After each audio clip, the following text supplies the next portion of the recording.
नमस्कार, दो दूनी चार में आपका स्वागत है। मैं हूं विकास भदौरिया। हमारे साथ लखनऊ से, पटना से और मुंबई से खास मेहमान जुड़ेंगे, हमारे साथी रिपोर्टर जुड़ेंगे और इस खबर में चार चांद लगाएंगे। लेकिन उससे पहले एक बड़ी खबर आ रही है, इस बड़ी खबर का रुख कर लेते हैं। जालंधर ग्रेनेड अटैक पर एक बहुत बड़ी अपडेट मिली है। जालंधर में हुए ग्रेनेड अटैक में आईएसआई का हाथ है। सूत्रों के मुताबिक बब्बर खालसा के आतंकी हैप्पी पासिया ने इस हमले की जिम्मेदारी ली है। एनडीटीवी पर इस वक्त की बड़ी खबर, जालंधर में हुए ग्रेनेड अटैक से जुड़ी ये बड़ी जानकारी। बब्बर खालसा के आतंकी हैप्पी पासिया ने इसकी जिम्मेदारी ली है। सोशल मीडिया पर पोस्ट के जरिए ये जिम्मेदारी ली गई है। इस वक्त की बड़ी खबर आपको बता दें, बीजेपी नेता मनोरंजन कालिया के जालंधर स्थित आवास के बाहर ग्रेनेड अटैक किया गया था। इस अटैक से जुड़ा हुआ बड़ा अपडेट ये आ रहा है कि इस ग्रेनेड अटैक में बब्बर खालसा गुट के हैप्पी पासिया ने इस हमले की जिम्मेदारी ली है। सोशल मीडिया पर पोस्ट करके बाकायदा ये जिम्मेदारी ली गई है। देर रात बीजेपी नेता मनोरंजन कालिया के घर के बाहर ये धमाका हुआ था। इस धमाके के बाद तमाम एजेंसियां इस धमाके को डिकोड करने में लगी हुई थीं। अब ये बड़ी जानकारी आ रही है, एनडीटीवी पर इस जानकारी का खुलासा हो रहा है। इस हमले में आईएसआई का हाथ है। बब्बर खालसा के आतंकी हैप्पी पासिया ने इसकी जिम्मेदारी ली है। सोशल मीडिया पर एक पोस्ट करके हैप्पी पासिया ने जालंधर में हुए ग्रेनेड अटैक की जिम्मेदारी ली है। बीजेपी नेता मनोरंजन कालिया के आवास के बाहर ये हमला हुआ था और इस हमले के बाद, इस धमाके के बाद एजेंसियां सतर्क हो गई थीं। अब ये जानकारी आ रही है एजेंसियों के जरिए कि इस हमले में आईएसआई का हाथ है।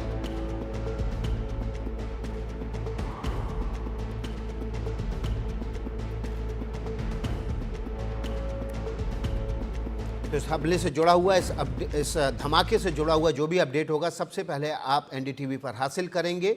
लेकिन अब हम दो दूनी चार शो की शुरुआत करते हैं और सबसे पहले बात कर लेते हैं कांग्रेस अधिवेशन की। पार्टी में जान फूंकने में जुटी कांग्रेस इस बार 66 साल बाद गुजरात में अपना अधिवेशन कर रही है। सोनिया, राहुल और मल्लिकार्जुन खड़गे समेत तमाम जो दिग्गज अहमदाबाद में मौजूद हैं। ये दिग्गज वहाँ पर मंथन करेंगे और साबरमती के तट पर पार्टी को फिर से रिवाइव करने की रणनीति बनाएंगे। लेकिन बड़ा सवाल यह है कि क्या इस मंथन से पार्टी को फिर से नई जान मिलेगी और क्या इसी बैठक से नया फॉर्मूला निकलेगा। कांग्रेस का ये गुजरात अधिवेशन इसलिए भी महत्वपूर्ण है क्योंकि आज से 100 साल पहले 1924 में महात्मा गांधी को कर्नाटक में हुए अधिवेशन में पार्टी का अध्यक्ष बनाया गया था और उसके बाद अब जब इसके 100 साल पूरे हो रहे हैं तो इसी गुजरात की धरती पर, जहां पर महात्मा गांधी का जन्म हुआ, जहां पर सरदार वल्लभ भाई पटेल का जन्म हुआ, वहां पर कांग्रेस इस अधिवेशन की शुरुआत करने जा रही है। तो चलिए, और इस दो दूनी चार शो में और क्या खबरें हैं, चलते हैं सीधे मुंबई जितेंद्र दीक्षित के पास। धन्यवाद विकास। मुंबई से खबर कॉमेडियन कुणाल कामरा की, जिनके ऊपर आरोप है कि उन्होंने कथित तौर पर महाराष्ट्र के उप मुख्यमंत्री एकनाथ शिंदे पर एक मजाक वाला वीडियो बनाया और जिसके बाद में उनके खिलाफ महाराष्ट्र में जगह जगह पर एफआईआर दर्ज की गई। तो कुणाल कामरा ने अब इन एफआईआर खारिज किए जाने के लिए, उनको क्वैश करने के लिए बॉम्बे हाईकोर्ट का दरवाज़ा खटखटाया है और इस मामले की आज अदालत में सुनवाई हुई और सुनवाई में ये तय हुआ कि 16 अप्रैल तक का वक्त दिया है बॉम्बे हाईकोर्ट ने मुंबई पुलिस को कि वो अपना पक्ष इस पूरे मामले में रखे। तो इस मामले के पूरे कानूनी पहलुओं को समझने के लिए हमारे साथ में मौजूद रहेंगे एडवोकेट गणेश सोनी और इनसे हम समझेंगे इस पूरे मामले की कानूनी पेचीदगियाँ।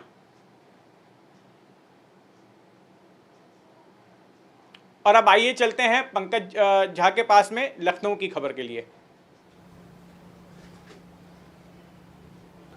आरएसएस प्रमुख मोहन भागवत इन दिनों यूपी के दौरे पर हैं। आज वो लखनऊ में संघ प्रचारकों के साथ बैठक कर रहे हैं और फिर संघ के उन पदाधिकारियों से भी बातचीत करेंगे जो पिछले बीते कई सालों से निष्क्रिय रहे हैं। इसके अलावा वो असंघ महाराज, जो कि कबीरपंथी समाज में उनका बड़ा मान सम्मान है, उनसे भी वो मिलेंगे। इससे पहले वो 4 दिनों के लिए काशी यानी वाराणसी, जो कि प्रधानमंत्री नरेंद्र मोदी का संसदीय क्षेत्र है, वहाँ के दौरे पर थे। वो इन दिनों एक खास मिशन पर हैं। संघ का ये शताब्दी वर्ष चल रहा है। आज उसी मिशन को हम 2 दूनी 4 में डिकोड करेंगे। अब चलते हैं पटना।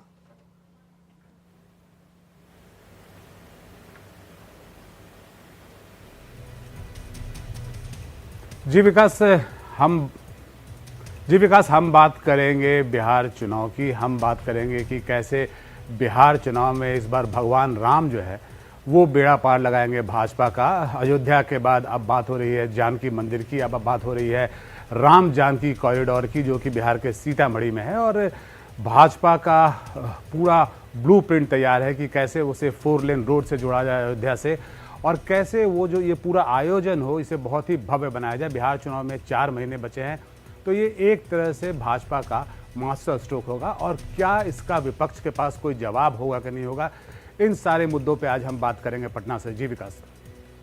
जी प्रभाकर, शुक्रिया आपका। तो सबसे पहले हम कांग्रेस अधिवेशन की बात कर लेते हैं। कांग्रेस का अधिवेशन जो है गुजरात में शुरू हो रहा है, लेकिन इसका गुजरात कनेक्शन क्या है ये आपके सामने रख देते हैं। 1961 में गुजरात के भावनगर में राष्ट्रीय अधिवेशन हुआ था, और उसके बाद से अधिवेशन के बाद पार्टी ने गुजरात में एक तरफा बढ़त हासिल की थी, और देश में भी कांग्रेस की बढ़त में इजाफा हुआ था। गुजरात समेत कई राज्य और केंद्र में लंबे समय तक कांग्रेस सत्ता में रही। 64 साल बाद अब अहमदाबाद में राष्ट्रीय अधिवेशन बुलाया गया है।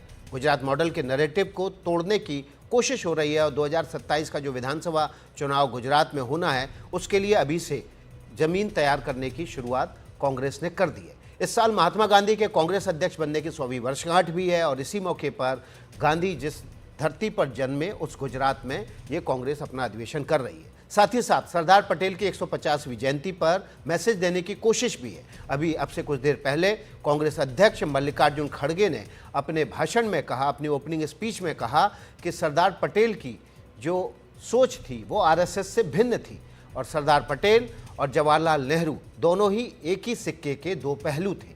अब से कुछ देर पहले मल्लिकार्जुन खड़गे कांग्रेस अध्यक्ष ने सीडब्ल्यूसी की बैठक को संबोधित करते हुए ये बातें कही हैं। ये बात इसलिए इम्पॉर्टेंट हो जाती है क्योंकि बीजेपी ने जिस तरह से सरदार पटेल को आइडियोलॉजी के दम पर और देश को एक साथ एकजुट एक सूत्र में पिरोने की उनकी जो एक्शन टेकन कैपेसिटी थी उसके आधार पर उसको एक तरह से कांग्रेस से छीन लिया है, और कांग्रेस भी इस बात को महसूस कर रही है। और यही वजह है कि कांग्रेस इस नैरेटिव को दोबारा से स्थापित करना चाहती है कि सरदार पटेल और जवाहरलाल नेहरू दोनों के बीच कोई मतभेद नहीं था, दोनों एक ही सिक्के के अलग अलग पहलू थे।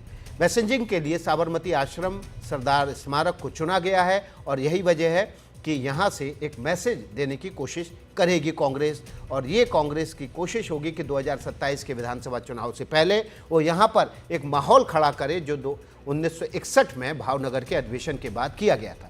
एंटी इनकम्बेंसी को मुद्दा बनाकर माहौल बनाने का प्लान भी कांग्रेस की तरफ से किया गया है। बीजेपी की ओर से शिफ्ट वोट बैंक को वापस जोड़ने की रणनीति भी यहाँ पर बनाई जाएगी। हमने देखा कि पिछले विधानसभा चुनाव में जब बीजेपी ने यहाँ पर ऐतिहासिक जीत दर्ज की और 182 में से 156 सीटें अकेले जीत ली, तब हमने देखा कि जो कांग्रेस का कोर वोट है उसमें से आदिवासी खिसक कर बीजेपी की तरफ चला गया।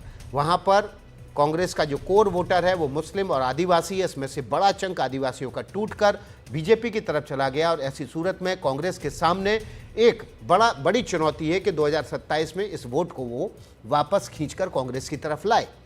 इसके अलावा गुजरात मॉडल जिसके दम पर नरेंद्र मोदी ने देश और दुनिया में इसका प्रचार किया कि नरेंद्र मोदी वो नेता हैं जो न केवल एक राज्य को विकसित बना सकते हैं बल्कि बड़े उद्योगपतियों को आकर्षित कर सकते हैं और विकास की एक नई इबारत खींच सकते हैं। अब कांग्रेस इसी मॉडल के दम पर यहीं पर इसी धरती पर इसी गुजरात मॉडल की धरती पर बीजेपी को परास्त करके एक नए मॉडल की स्थापना करके अपने लिए नए रास्ते की तलाश में है।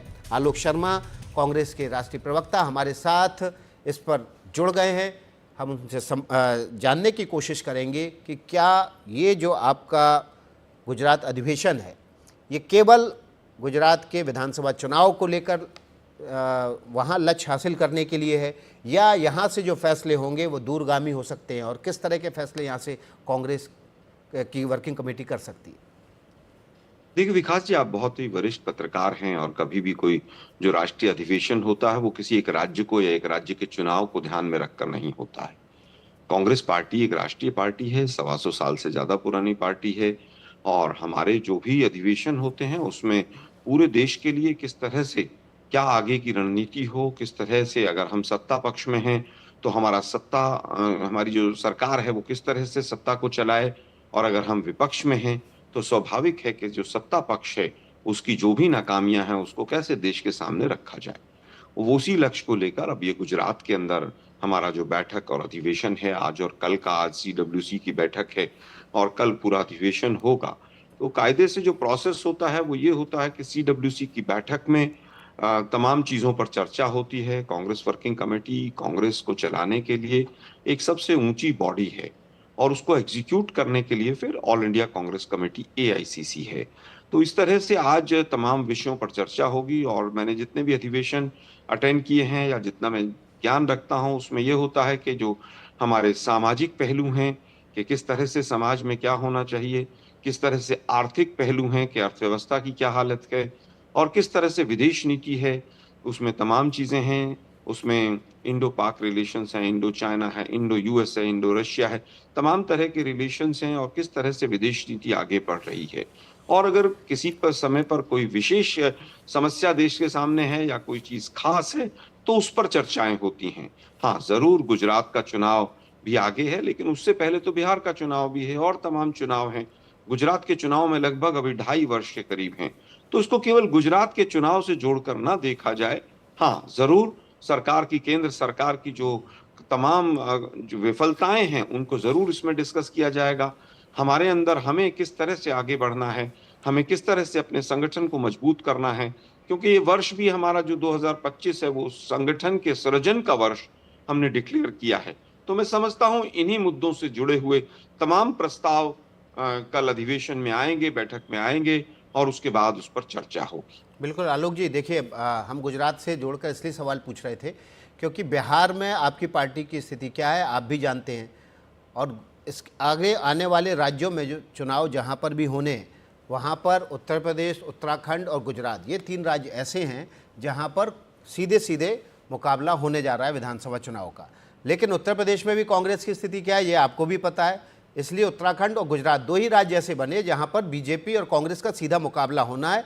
और चूंकि गुजरात में ये सम्मेलन हो रहा है तो गुजरात के विधानसभा चुनाव और उससे पहले अभी राहुल गांधी का भी दौरा था, तो ये बहुत अहम हो जाता है कि क्या यहाँ से रिवाइव करके कांग्रेस देश भर में उस गुजरात मॉडल को पेश करेगी जो प्रधानमंत्री, आज के प्रधानमंत्री नरेंद्र मोदी ने आज से 10 साल पहले किया था। खैर आपके पास लौटेंगे, लेकिन जिग्नेश मेवानी कांग्रेस नेता से हमारे सहयोगी प्रशांत ने बातचीत की है, सुनवाते हैं आपको क्या कुछ कहा है उन्होंने।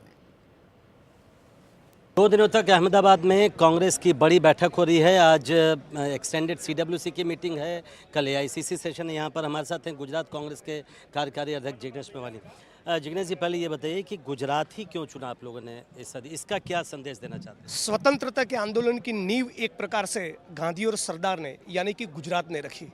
गांधी और सरदार की भूमि से एक नए गुजरात के निर्माण की, नए भारत के निर्माण की बात रखी जाए तो उससे बेहतर, उससे उम्दा क्या हो सकता है। और ये कितना आसान या कितना मुश्किल है? गुजरात में आप 30 सालों से बाहर हैं। बिल्कुल आसान नहीं है, मुश्किल काम है, टफ जॉब है। गुजरात टफ नट है जिसको क्रैक करना, लेकिन करेंगे और शिद्दत से लड़ाई लड़ेंगे। गुजरात के जो बेरोजगार युवान हैं, स्मॉल और मीडियम स्केल की इंडस्ट्रीज़ का जिस प्रकार से पूरा सफाया हो गया है, व्यापारियों को ख़त्म किया गया, SC ST OBC माइनॉरिटीज़ पे लगातार हमले, उनके खिलाफ बात करना, तो गुजरात की जो भी जनता त्रस्त है उनके लिए, उनके मुद्दों के लिए सड़क पर उतरेंगे, कुछ इनकलाब करेंगे, थोड़ा फायर दिखाएंगे, थोड़ा एनर्जी दिखाएंगे तो गुजरात की जनता का भी प्यार मिलेगा।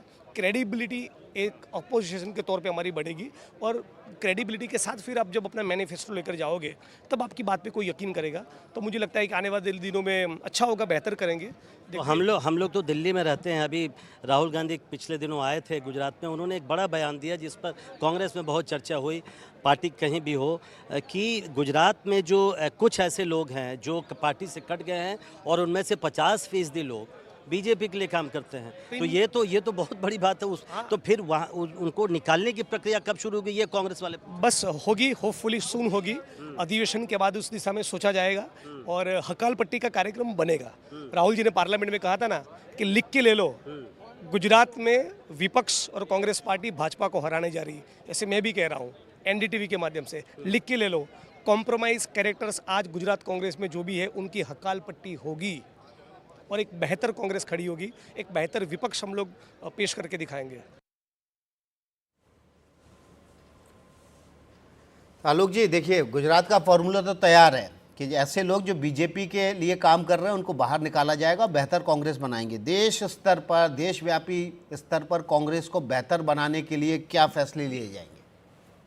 देखिए, मुझे लगता है कि सबसे पहली चीज तो यही है कि संगठन को कैसे मजबूत किया जाए। संगठन को मजबूत करना बहुत जरूरी है। कुछ राज्यों में जहां पर संगठन उतना मजबूत नहीं है जितना होना चाहिए, क्योंकि बहुत बहुत लंबे समय से बहुत राज्यों में हम सत्ता से बाहर रहे हैं, तो पहला कदम तो यही रहेगा। दूसरा कदम यह है कि किस तरह से आज तमाम संवैधानिक संस्थाओं को काबू में करके किस तरह से बीजेपी सत्ता को हथियाए बैठी है, धन और बल के और तमाम संवैधानिक संस्थाओं के उपयोग को करते हुए। मुझे लगता है कि उसको भी पूरा उजागर करने का प्रयास रहेगा। खास जी तौर पर वोटर लिस्ट और इलेक्शन कमीशन की भूमिका पूरे देश में संदेह में है, उस पर भी जरूर चर्चा होगी। जी, बहुत बहुत शुक्रिया आपका आलोक जी। सीधे चलते हैं लखनऊ। पंकज झा हमारे सहयोगी वहाँ मौजूद हैं और समझते हैं उनसे आरएसएस प्रमुख मोहन भागवत के उत्तर प्रदेश दौरे की असली कहानी।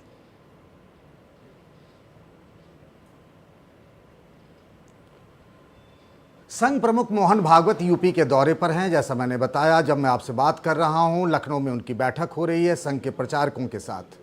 और आपको बताऊं कि जब बेंगलुरु में संघ की प्रतिनिधि सभा की बैठक हुई, उसके बाद नागपुर में संघ के हेडक्वार्टर जाते हैं प्रधानमंत्री नरेंद्र मोदी, और उसके बाद सीधे सीधे संघ प्रमुख मोहन भागवत पहुंचते हैं वाराणसी यानी काशी, और वहां 4 दिनों तक वो रहे। वहां उन्होंने बुद्धिजीवियों से भी मुलाकात की, BHU IIT के प्रोफेसरों और वहां के स्टूडेंट से भी मुलाकात की। वहां उनका एक बयान खासा चर्चित भी रहा, जब उन्होंने कहा कि हिंदू समाज के लिए शमशान, मंदिर और पानी के लिए एक समान जगह होनी चाहिए, यानी उनके लिए सब चीज़ें बराबर होनी चाहिए। इसको इस तरह से देखा जा रहा है कि जिस तरह से पिछले लोकसभा चुनाव में अखिलेश यादव और कांग्रेस दोनों ने मिलकर ईडी गठबंधन के जरिए PDA के फॉर्मूले के सहारे बीजेपी को खासा नुकसान पहुंचाया था। बीजेपी को उस वक्त 29 सीटों का नुकसान हुआ था बीते लोकसभा चुनाव में। उसमें एक तरीके से हिंदू समाज की एकजुटता यानी सामाजिक समरसता के मिशन पर हैं संघ प्रमुख मोहन भागवत, और इसीलिए उन्होंने ऐसा कहा। इसके अलावा उनका एक बयान और भी खास चर्चित है, जब उन्होंने कहा मुसलमानों के लिए खास तौर से कि मुसलमान तभी संघ में यानी RSS में आ सकते हैं जब वो भारत माता की जयकारे के नारे लगाएं, और साथ ही उन्होंने ये भी कहा कि वो भगवा झंडे का सम्मान भी करें। जबकि इस वक्त जब मोहन भागवत का दौरा चल रहा है, उससे पहले हम आपको एक बात बताएं कि जब उन्होंने ये बात कही थी कि हर मस्जिद में शिवालय नहीं ढूंढे जाने चाहिए, उस वक्त यूपी में संभल में मुस्लिम बस्तियों में मंदिर का जीर्णोद्धार हो रहा था। तो ये कहा जा रहा था क्या संघ और योगी सरकार या फिर बीजेपी और संगठन की राहें अलग अलग हैं। फिर हाल में संघ के सह सरकारवाह जो हैं दत्तात्रेय होसवाले, उनका एक बयान आता है जब मोहन भागवत ने अब से कुछ साल पहले ये कहा था कि संघ के एजेंडे में सिर्फ अयोध्या है, राम मंदिर पर फैसला आ गया है, राम मंदिर बनेगा तो काशी मथुरा हमारे एजेंडे में नहीं है। लेकिन अब ये कहा गया संघ की तरफ से कि काशी और मथुरा के आंदोलन में भी संघ के प्रचारक शामिल हो सकते हैं। इसी को डिकोड करने के लिए बात करते हैं गीता भट्ट जी से, जो हमारे साथ जुड़ी हुई हैं। गीता जी, पहला सवाल तो इसी बात को लेकर के होगा कि संघ को क्या अपनी गलती का एहसास हुआ? जो पहले तक अयोध्या की बात होती थी अब वो काशी मथुरा की बात होने लगी, क्योंकि यूपी में देखिए तो जितने भी बीजेपी के समर्थक हैं या फिर यूपी के मुख्यमंत्री योगी आदित्यनाथ, तो वो खुलकर काशी और मथुरा की बात कह रहे हैं। तो क्या इसको कहा जाए कि संघ एक तरीके से कोर्स करेक्शन पर है क्या?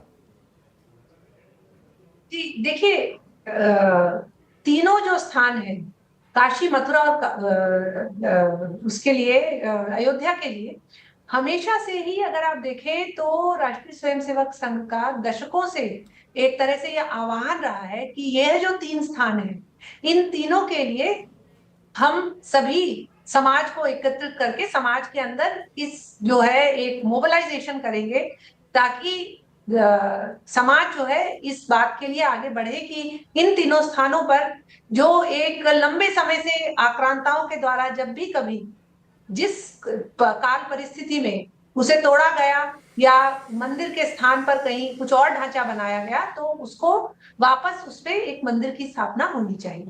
और ये लंबे समय से कहा, अभी सर कार्यवाह जी ने भी, दत्तात्रेय जी ने भी अपने एक अब साक्षात्कार में इस विषय को कहा है। तो ये एक ऐसा है कि कोई नई चीज नहीं है, बड़े लंबे समय से जो एक ये 3 जो स्थान है उनको एक मूल रूप से, और या हम ये भी कह सकते हैं कि उनको एक तरह से रिप्रेजेंटेटिव फॉर्म में, कि इन तीनों स्थानों पर एक जो हिंदू समाज का एक जो समर्पण भाव रहा है, एक श्रद्धा भाव जो रहा है, उसका आदर करते हुए इन तीनों स्थानों पर जो मंदिर बनने की बात है, उससे कभी भी ऐसा नहीं हुआ कि संघ ने इस बात से कोई अलग विषय लिया। गीता जी, एक बात और भी थी, अगर आपको याद दिलाएं कि बिहार में जब 2015 में बिहार में विधानसभा के चुनाव चल रहे थे, आरक्षण को लेकर संघ प्रमुख मोहन भागवत का बयान आया था। फिर पिछले कास्ट सेंसस को लेकर देखें, संघ के बयान को लेकर के कुछ चीज़ें ऐसी हैं जो थोड़ी सी उलझी हुई लग रही हैं। और यूपी में जिस तरीके से आप देखें, जो एक मिशन पर हैं संघ प्रमुख, वो है हिंदू समाज को एकजुट करने का। दूसरी तरफ जो विपक्ष है वो कांग्रेस और समाजवादी पार्टी, जो जिसको हम इंडिया गठबंधन के तौर पर देखें, वो पीडीए यानी पिछड़ा, दलित और अल्पसंख्यक की बात कर रहे हैं। उसमें से अगर आप देखें तो बीता हुआ लोकसभा चुनाव एक तरीके से खतरे की घंटी है, और इसीलिए मोहन भागवत जब वहाँ पहुँचे हैं तो हिंदू समाज की एकजुटता की बात कर रहे हैं। आपको क्या नहीं लगता कि यूपी एक बड़ा ऐसे टेस्ट होगा? संघ का शताब्दी वर्ष है, आपको बताऊं कि अगले साल तक भी ये कार्यक्रम चलता रहेगा, और 2027 में विधानसभा चुनाव है। तो संघ, सरकार और संगठन यानी बीजेपी, इसमें समन्वय की कमी की वजह से भी ये चीजें हो रही हैं क्या?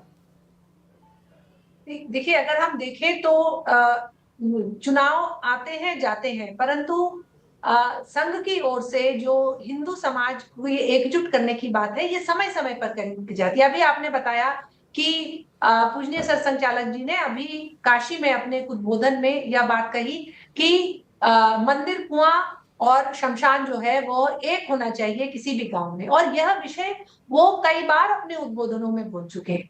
तो इसका कोई एक राजनीतिक कोई इसका स्पष्टीकरण है या कोई इसमें जुड़ा हुआ कोई एक ऐसा एंगल है, ऐसा नहीं है। ये विषय हमेशा से ही इसी प्रकार से संघ के द्वारा एक जो वैचारिक सोच है वो यही है कि सामाजिक समरसता को बढ़ावा देना है, और जहां भी कहीं किसी भी कारण से अगर कोई अलगाव की बात आती है तो उसको समेटना है, उसे बांधना है, जो कोई ऐसी फॉल्ट लाइंस है उनको बंद करना है।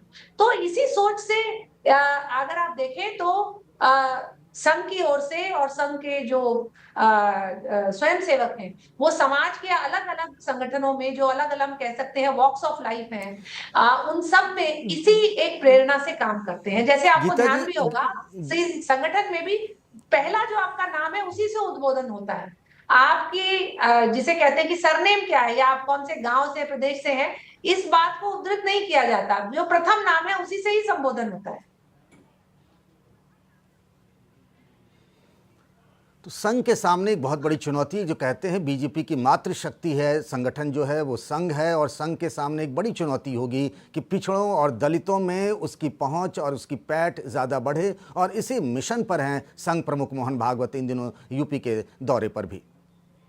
अब हम चलते हैं अपने बाकी सहयोगियों के पास।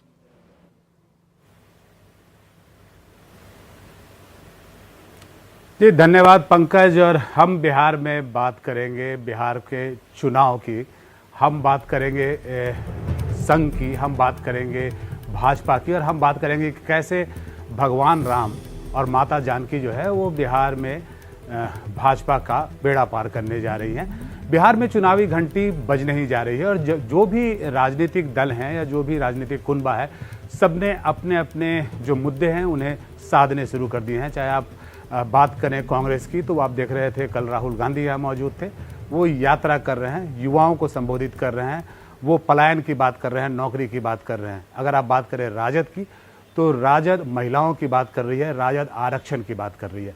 वहीं भाजपा ने एक ऐसा सगुफा छोड़ा है जो इन सारे मुद्दों पर भारी पड़ सकता है, वो सगुफा है राम जानकी कॉरिडोर का। हमने देखा कि कितने जोश खरोश के साथ, कितने बड़े पैमाने पे अयोध्या में राम मंदिर का नींव रखा गया, और उसके बाद उसका उद्घाटन किया गया, अब जाके प्राण प्रतिष्ठा किया गया, और अब जाके जानकी मंदिर की बात हो रही है। जानकी मंदिर जो कि बिहार के सीतामढ़ी में होगा, और साथ ही बात हो रही है राम जानकी कॉरिडोर की, जो कि सीधे 4 लेन रोड से अयोध्या को सीतामढ़ी से जोड़ा जाएगा। हालांकि इससे जो पर्यटन है उसको बढ़ावा मिलेगा, लेकिन बिहार में केवल 4 महीने बचे हैं चुनाव के, और उस बीच में अगर आप राम मंदिर की बात करेंगे, जानकी मंदिर की बात करेंगे, तो ये एक ऐसा मुद्दा है जो जाति के ऊपर धर्म की बात करता है, और जातियों के जो बंधन है, जिसमें पॉलिटिकल जो भी राजनीतिक दल हैं जो इसका फ़ायदा उठाते हैं, उन्हें पाटता हुआ ये मुद्दा काम करता है। हमारे साथ भोलानाथ जी हैं। भोलानाथ जी वरीय पत्रकार हैं और हिंदुस्तान के राजनीतिक संपादक रहे हुए हैं। चलिए इनसे समझते हैं और बात करने की समझने की कोशिश करते हैं कि ये मुद्दा जो है ये कितना प्रभावी होगा और ये क्या ट्रम्प कार्ड है भाजपा का बिहार के पॉलिटिक्स में, क्योंकि बिहार चुनाव से ठीक 4 महीने पहले इसे खेला जा रहा है। भोला जी बहुत बहुत धन्यवाद। ये जो हम बात कर रहे हैं राम जानकी कॉरिडोर की, हम बात कर रहे हैं जानकी मंदिर की सीतामढ़ी में, आपको लगता है कि इसका कहीं ना कहीं जुड़ाव भाजपा के बिहार चुनाव से है और इसका फ़ायदा क्या भाजपा को मिलेगा, क्योंकि जो तैयारी है उसकी बड़ी ज़ोर शोर से तैयारी की जा रही है? देखिए, आपको हम याद दिला दें वर्ष 2023 की, ये लोकसभा चुनाव से पहले का समय था जब यहाँ पर बिहार में नीतीश कुमार और लालू यादव की यानी कि जदयू राजद की सरकार थी। तो उस समय भी पुनौरा धाम का एक कार्ड नीतीश कुमार ने खेला था और वो था कि वहाँ पर पर्यटकीय सुविधाओं का विकास होगा, उस क्षेत्र पूरे क्षेत्र का विकास होगा। तो वो पुनौरा धाम जो है सीतामढ़ी में है और उसी पुनौरा धाम में माँ जानकी का मंदिर है। तो अब जो है ये लिंक किया जा रहा है अयोध्या के राम मंदिर से पुनौरा धाम को, और ये 4 लेन की सड़क बनाने की बात आई है। तो इसका इतिहास थोड़ा सा ये है कि पुनौरा धाम को नीतीश कुमार पहले एक कार्ड के रूप में खेले हुए हैं और उस समय नीतीश कुमार की तरफ से और जदयू की तरफ से लगातार ये सवाल उठाया जाता रहा है कि केंद्र सरकार इसमें उनको मदद नहीं कर रही है, क्योंकि उस समय 200-250 करोड़ की ये योजना नीतीश कुमार ने राज्य सरकार के बूते शुरू की थी। अब जो है जब चुनाव का समय है तो देखने में तो ये लग रहा है कि भाई एक कॉरिडोर बन रहा है जो कि राम जन्मभूमि और पुनौरा धाम को यानी कि सीतामढ़ी को जोड़ेगा। यह 240 किलोमीटर का कॉरिडोर होगा और 70 मीटर चौड़ा होगा। 6155 करोड़ की योजना है। इसको हाल ही में रामनवमी के अवसर पर मोदी सरकार ने, उनके मंत्री और बिहार सरकार के सचिव और उनके सचिव दोनों मिल करके इसको योजना को मंजूरी दी है। तो अब ये देखने से तो ऐसा लग रहा है कि ये धार्मिक और सांस्कृतिक ज़्यादा है, लेकिन बिहार में चुनाव है और इसकी घोषणा अब 2-3 महीने के अंदर। मेरा सवाल भी वही था कि ये धार्मिक है और काफ़ी दिनों से इसकी मांग हो रही है, लेकिन जिस समय में ये हो रहा है और 4 महीने बाद बिहार में चुनाव होगा, 4 से 6 महीने के बाद, तो आपको लगता है कि इसकी टाइमिंग उसी के हिसाब से रखी गई है? दूसरा जो तैयारी है, इसकी जो तैयारी है वो बड़े जोर शोर से करने की तैयारी है। ये उस पूरे प्रोजेक्ट को बहुत जोर शोर से भाजपा करने जा रही है। तो आपको लगता है कि जो बाकी मुद्दे हैं, जो चाहे कांग्रेस उठा रही हो, युवा की, बेरोजगारी की, या आरक्षण के मुद्दे उठा रही हो राजद, उस पर यह भारी पड़ जाएगा? देखिए, एक पहले तो भाजपा की हम लोग एक परेशानी समझें और फिर ये हम लोग देखें कि उसके कार्ड के लिए क्या रणनीति बन रही है। भाजपा की सबसे बड़ी परेशानी है कि ये ध्रुवीकरण तो करने की कोशिश करती है, जैसे ये भी एक मुद्दा होगा जो कि एक हिंदुत्व में ध्रुवीकरण की एक इनकी बड़ी योजना है। लेकिन हिंदुत्व जो है, हिंदू समाज जो है वो बिहार में, खास करके बिहार में कई जातियों में बटा हुआ है, राजपूत, भूमिहार, दलित, पिछड़ा, अति पिछड़ा, वैश्य, ये सब। तो ये एक ऐसा मुद्दा है जो पुनौरा धाम या जो कॉरिडोर जो हम लोग कह रहे हैं कि अयोध्या से सीतामढ़ी तक जो कॉरिडोर बनेगा, तो वो एक ऐसा मुद्दा है जो कि सियासत में भी है और एक ऐसा मुद्दा है जो पूरे हिंदू समाज को एकजुट करेगा। भाजपा यही चाहती है कि उसको ध्रुवीकरण का पूरा लाभ मिले। तो पूरा लाभ के लिए वो एक ऐसा इशू लेकर के आ रही है जिसका कि विरोध कोई हिंदू नहीं कर पाएगा। भाई माँ जानकी का मंदिर बनने जा रहा है, तो यह बन रहा है और उसको अगर एक कॉरिडोर से जोड़ा जा रहा है, एक 4 लेन सड़क से जोड़ा जा रहा है, तो कौन विरोध करेगा? जी बिल्कुल, उससे रोजगार भी होगा, पर्यटन भी क्षेत्रीय विकास भी होगा। और सबसे बड़ी बात यह है कि जो जाति में जो बाकी जो रीजनल पार्टीज हैं, चाहे वो राजद हो और भी जो रीजनल पार्टी हैं, वो जो जाति गणित का फायदा उठाने की कोशिश करती है, तो ये मुद्दा उन पर भारी पड़ जाएगा। देखिए, ये मुद्दा इसलिए भारी पड़ेगा कि ये माँ सीता की जो जन्मस्थली जो मानी जाती है पुनौरा धाम, पुनौरा गांव में पड़ता है, तो ये ऐसा मुद्दा है कि विपक्ष भी इसका विरोध नहीं कर पाएंगे, क्योंकि ये जानते हैं कि अगर हम विरोध करेंगे तो हम उल्टे फंस जाएंगे। क्योंकि एक समाज जो हिंदू वर्ग जो है वो कहेगा कि ये देखो ये क्या कह रहे हैं, उधर राम जी का मंदिर बन गया अयोध्या में और यहाँ पर यह माँ जानकी सीता का मंदिर नहीं बनने दे रहे हैं, या फिर ये कॉरिडोर का विरोध कर रहे हैं। तो ये मुद्दा ऐसा है कि विपक्ष भी इसका पुरजोर मुखालफत नहीं कर पाएगा। मुखालफत करने का मतलब है कि उनको सियासी नुकसान होगा। चुनाव का समय है, आप एक बहुसंख्यक समाज की नाराजगी मोल नहीं ले सकते हैं। यहाँ पर यह गौर करने की बात है कि जो यादव समाज होता है, जो कि राजद का बड़ा वोट बैंक है, वो यादव समाज में जब राम मंदिर की बात आती है, राम कॉरिडोर की बात आती है, माँ सीता मंदिर की बात आती है, तो वो भी जो है एक विचारधारा पर इसका सपोर्ट करता है। जी, और ये अंतिम सवाल आपसे बोला जी, ये जो और बाकी मुद्दों पे, चाहे वो युवा की बात हो, चाहे बेरोजगारी की बात हो, चाहे आरक्षण की बात हो, जिस पे भाजपा और जेडीयू की सरकार को घेरने की कोशिश हो रही है, तो उसका ये सही उत्तर होगा या मजबूत उत्तर मानते हैं आप इसे? देखिए, अभी हम लोग देखें कि जो राम जन्मभूमि का मंदिर जो था, कितना बड़ा सफलता भाजपा के लिए लेकर के आया। ठीक है, उसकी सीटें घटी लेकिन सरकार बन गई, इतने एंटी इनकम्बेंसी के बावजूद उसकी सरकार बन गई। तो यहाँ पर जो ये जो इशू है, ये भाजपा का एक ऐसा इशू है। देखिए, विकास के नाम पर नीतीश कुमार ने बहुत काम किए हैं, सड़क, पुल वगैरह, स्कूल, ये सब बहुत सारे काम किए गए हैं। लेकिन ये जो सियासी मुद्दा के रूप में जब एक तरह से भाजपा जब इसको पेश करेगी, और आप देखिएगा कि आने वाले समय में चाहे वो नरेंद्र मोदी हो, प्रधानमंत्री, या अमित शाह हो, जो भी भाजपा के बड़े नेता आएंगे, वो इस मुद्दे को किस तरह से उछालते हैं। जी बिल्कुल, तो बहुत बहुत धन्यवाद भोला जी। तो जैसा आपने देखा कि ये मुद्दा जो है, ये भाजपा ने बहुत सोच के उठाया है, और ये आने वाले समय में चुनाव में भाजपा को इससे काफ़ी मदद मिलती हुई दिख रही है। और चलिए अब हम रुक करते हैं मुंबई में, जहां हमारे सहयोगी जितेंद्र दीक्षित मौजूद हैं।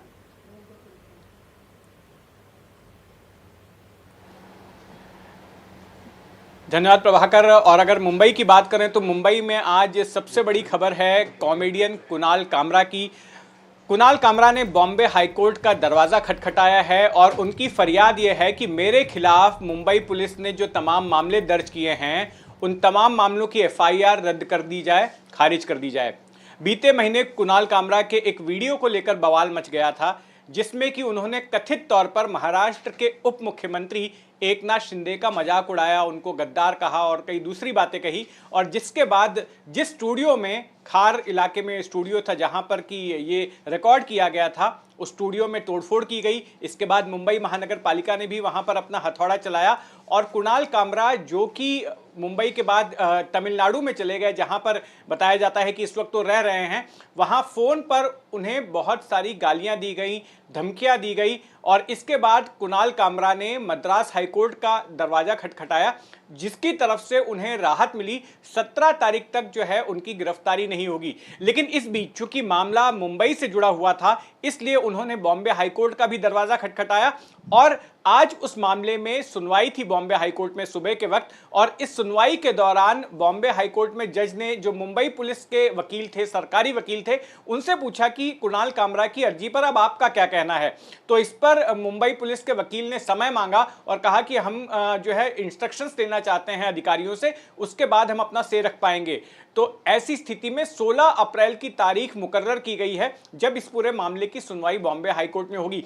इसके अलावा कुणाल कामरा ने एक और दरखास्त अदालत से की है, वो यह है कि उनका जो बयान है, पुलिस जो बयान दर्ज करना चाहती है, वो वीडियो के जरिए किया जाए, वीडियो कॉन्फ्रेंसिंग के जरिए किया जाए, क्योंकि अगर वो यहां पर आते हैं तो उनकी जान को खतरा है, उनके साथ मारपीट हो सकती है, उन पर हमला हो सकता है। तो इस पूरे मामले की कानूनी पेचीदगियों को समझने के लिए आइए बात करते हैं। मेरे साथ मौजूद हैं एडवोकेट गणेश सोनी जी, जो कि तमाम जनहित से जुड़े हुए मामलों पर नज़र रखते हैं और अपनी राय भी देते रहते हैं। तो सबसे पहले गणेश जी, मुझे आपसे ये समझना है कि आपने कुणाल कामरा की ओर से दायर की गई ये पिटीशन की कॉपी है, इसको आपने स्टडी किया पूरी तरह से, क्या क्या मुख्य बातें हैं इसमें?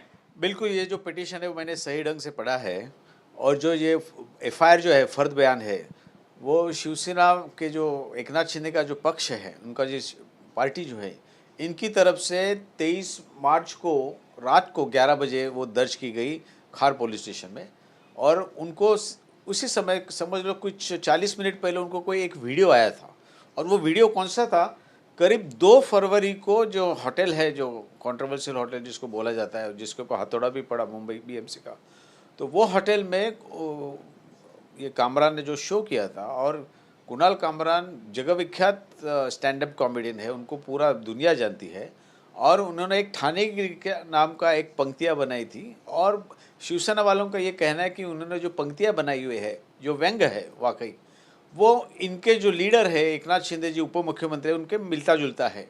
तो उनका ये कहना है कि हमारे लीडर का अपमान हो चुका है, आपने हमारे लीडर को बहुत बुरी तरह से उसमें दिखाया है वो कॉमेडी शो में, और इसकी वजह से उनकी प्रतिमा घट गई है और हमारी पार्टी की भी प्रतिमा घट गई है।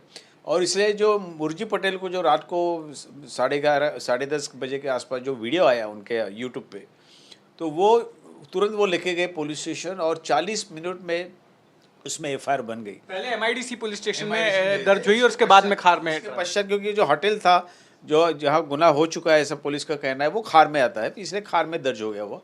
और उधर क्या हो गया कि जो सेक्शन जो है, जो अपराध जो है उन्हें जो दर्ज किए उसमें इन्वोक हो गए हैं, वो वाकई नॉन कॉग्निजेबल है, उसमें एफआईआर बनती ही नहीं, ऐसा कुणाल कामरा का कहना है। और कुछ हिसाब से वो सही भी है।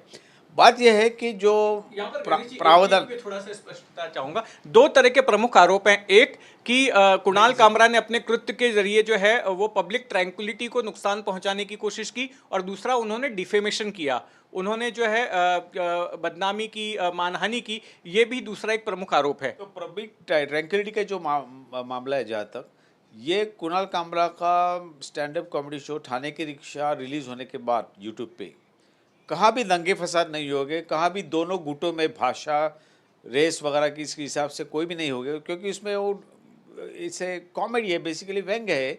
इसमें किसी भी धर्म का, पंथ का, मतलब रेस का कोई भी इसमें जिक्र नहीं है, सिर्फ वो लाइटर वेन में लिखा हुआ है उन्होंने वो पंक्तियाँ।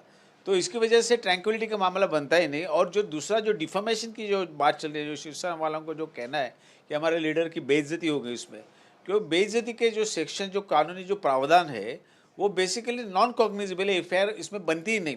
तो कुणाल कामरा का जो पिटिशन है, वो जो आज सुनवाई पे आया था हाईकोर्ट पे, उन्होंने ऐसा बोला कि अगर ऐसा कोई फिरियाद लेके आता है पुलिस स्टेशन में कि हमारी किसी की बेइज्जती हो गई है, हमारे लीडर की हो गई है, हमारी पार्टी की हो गई है, तो उसमें प्रिलिमिनरी इंक्वायरी, प्राथमिक जांच का प्रावधान जो नया बीएनएस ये 23 जुलाई से जो पिछले साल से अस्तित्व में आ गया, उसके मुताबिक प्रिलिमिनरी इंक्वायरी होने के बजाय उन्होंने डायरेक्ट एफआईआर ली हुई है। ये काफ़ी गलत है, ऐसा उनका कुणाल कामरा का कहना है, और इसलिए उन्होंने खारिज करने के क्वैशिंग की पिटीशन लगाई हुई है। अच्छा, ये बताइए कि क्या ये मुमकिन हो सकता है कि कुणाल कामरा का बयान जो है ऑनलाइन तरीके से लिया जाए, वीडियो कॉन्फ्रेंसिंग से? क्या ऐसा आमतौर पर होता है? मतलब उनको करीब 500 धमकियाँ आ चुकी है, और जो धमकियाँ देने वाले हैं वो कोई सामान्य नागरिक नहीं है। दुर्भाग्य की बात है कि जिन्होंने संविधान की शपथ लेके मंत्री बन गए हैं, ऐसे लोग, मंत्री लोगों ने भी उनकी बहुत बेइज्जती की है, उनको भी धमकियाँ दी है कि हम हमारी तरफ से आपको डील करेंगे। मतलब उसमें उनको जान को भी खतरा है। उनको 500 करीब धमकियाँ आ चुकी है, और इसलिए वो यहाँ नहीं आना चाहते, और अगर वो आएंगे तो उनके जान को खतरा, उनके ऊपर हमला भी हो सकता है। तो इसलिए उन्होंने जो बोला है कि मैं वीडियो कॉन्फ्रेंस पे ले लो, मुझे जो प्रश्नावली, जो क्वेश्चनरी मुझे भेजवा दो, उस हिसाब से मैं आपके हर एक सवाल को जवाब देने के लिए तैयार हूँ, उसमें मुझे छिपाने की कोई आवश्यकता है नहीं।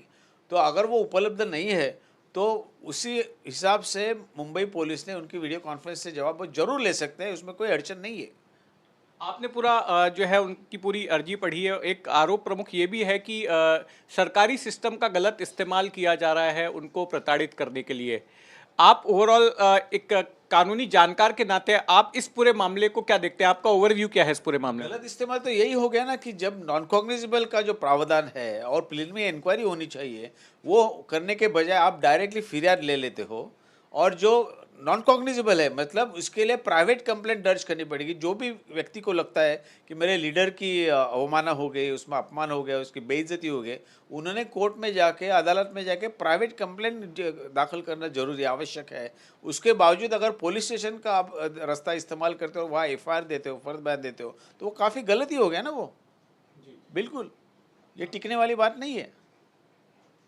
तो एडवोकेट गणेश सोनी हमें समझा रहे थे इस पूरे मामले की कानूनी पेचीदगियां, और अब इंतजार रहेगा 16 अप्रैल का कि 16 अप्रैल को बॉम्बे हाईकोर्ट में क्या कुछ होता है और मुंबई पुलिस अपने डिफेंस में क्या कहती है, अपने पक्ष में किस तरह के तर्क वो अदालत के सामने रखती है। विकास, बहुत बहुत शुक्रिया जितेंद्र दीक्षित आपका। पंकज झा लखनऊ से जुड़े थे और प्रभाकर पटना से जुड़े थे।